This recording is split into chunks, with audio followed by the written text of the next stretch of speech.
and I have the honor today to introduce my father, Michael Uslan.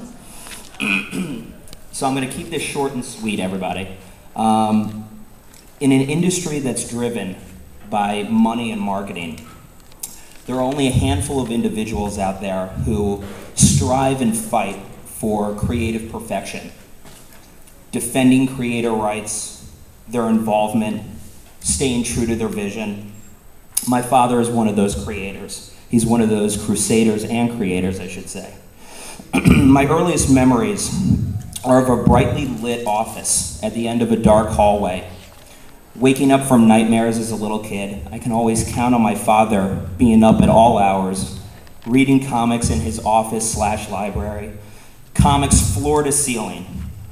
But along with teaching me about each of those great comics, the staples of this industry, Batman, Superman, Wonder Woman, what was equally important was teaching me about those creators behind those books.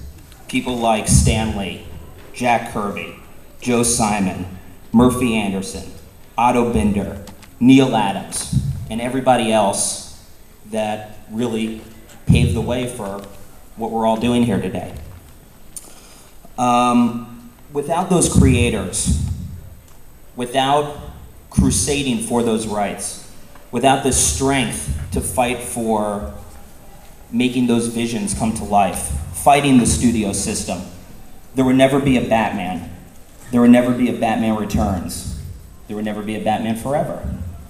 There would never be a Batman and Robin, although we pretty much choose not to talk about that movie at our dinner table. The same thing goes for Catwoman, I might add. But we would never see Constantine, Swamp Thing, The Dark Knight, Batman Begins. It was because of people like my dad who fought these executives, who fought putting money above story and marketing above the creator's visions, fighting against making Happy Meals and just making a really damn good movie. If it weren't for people like my dad, we wouldn't have movies like that today. You win some battles and you lose some battles. But either way, my dad always says that we have the benefit of playing in the greatest sandbox and calling that a job. And that's honest. I mean, that's true. We play and we get to call it a job. So with that, I'd like to introduce my father, Michael Uslan. Please give him a big round of applause. Thank you.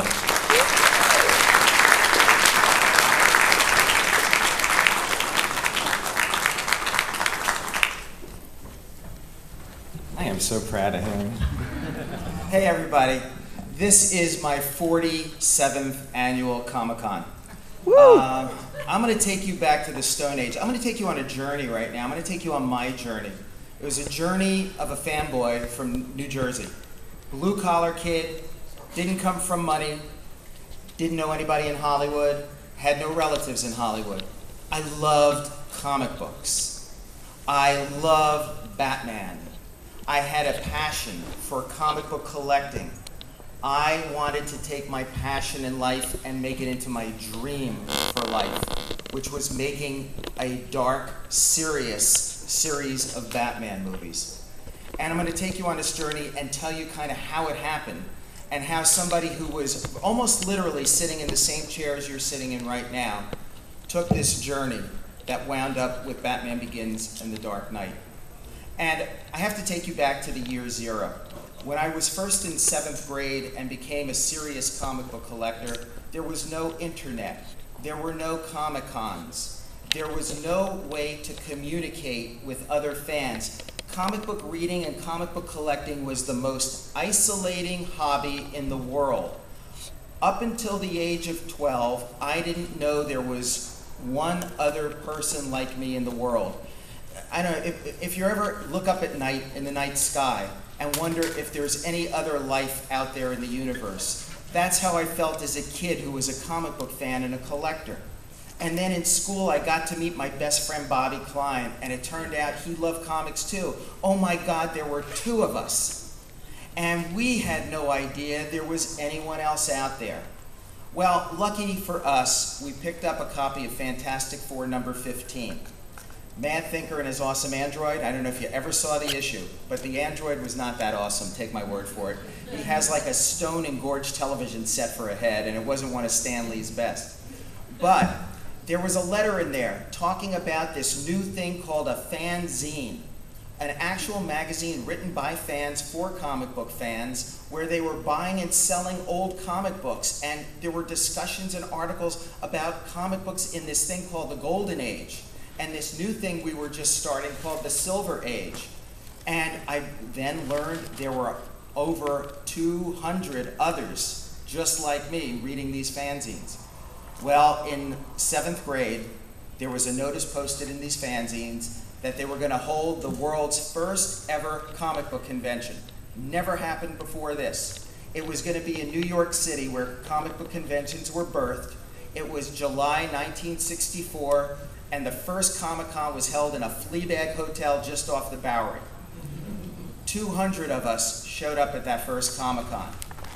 I convinced my mom and dad to drive me and Bobby in for this and to stay with us there. As we checked into the hotel, we literally had to step over an unconscious drunk in the hallway, and there were roaches on the walls, and my mother was absolutely apoplectic. She said, "We're out of here. I'm not taking my kids here." And my dad luckily interceded, and we got to go to this first convention. This is where the first panel was ever held. This is where the first comic book auction was ever held. And God help us for what we started, this was where we did the first costume parade. A little while ago, I saw a guy who really had to be awfully close to about 400 pounds and a big, thick beard, walking around dressed as Princess Leia, and all I could say is, "What did we do?"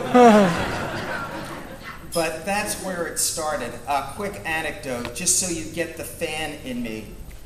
At this first auction, Dr. Jerry Bales, who was one of the founders of comic book fandom, auctioned in front of CBS TV cameras Action #1 and then Batman #1. Action #1 went for the unheard of price of $40. And then I didn't care about that. I wanted Batman. Batman #1 was next. Me and Bobby pooled our money together. We had $22. I was sure we could buy Batman #1 for this. And as the bidding started, before I knew it, it was up to 20 bucks. I told Bobby, "Stall." I ran out, found my dad, and he gave me $5 extra. We now had $27 to bid for Batman #1. Damn thing sold for 29 bucks. Years later, my wife would give me a wonderful gift of Batman #1, where it only cost about 10,000 times more than it did that day. But that was me. By the time I graduated high school, I had a collection of 30,000 comic books dating back to 1936. Most of them I bought for either 10 cents or 12 cents off the stand, but we had a place called Collingwood Auction. It was a flea market, and they would bring in every Friday night boxes and boxes of old comic books, and because they were old, they figured it had no value. They sold them for 5 cents a piece. And that's where I amassed my huge collection.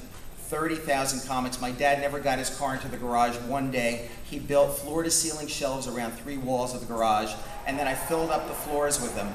And that's what I had by the time I was ready to go to college. And then a funny thing happened to me. This avid comic book collector, this passionate fan of Batman, all I wanted to do when I was age 8 was to one day write Batman comics. After all, no superhero could compare to Batman. Why? Because he had no superpowers. Batman's greatest superpower is his humanity. That's why I was able to identify with him as a kid instead of Superman or Spider-Man or Hulk. I knew in my heart of hearts that if I studied really hard, and if I worked out really hard, and if my dad bought me a cool car, I could be this guy. And finally, what happened was earth-shaking. It was January 1966. On ABC TV, it was premiere night of the Batman TV show. Now, have you all seen over the years, one way or another, the Batman TV show from 66, 67? Okay. Sadly. Folks, I was simultaneously thrilled and horrified by what I was seeing on TV. I was thrilled because here was Batman, and it was in color, and somebody spending a lot of money on this show, and the car looked really cool. But I was horrified that the whole world was laughing at Batman. And that night, I made a little vow the same way young Bruce Wayne did over the bodies of his parents. And I swore that someday, somehow, I would erase from the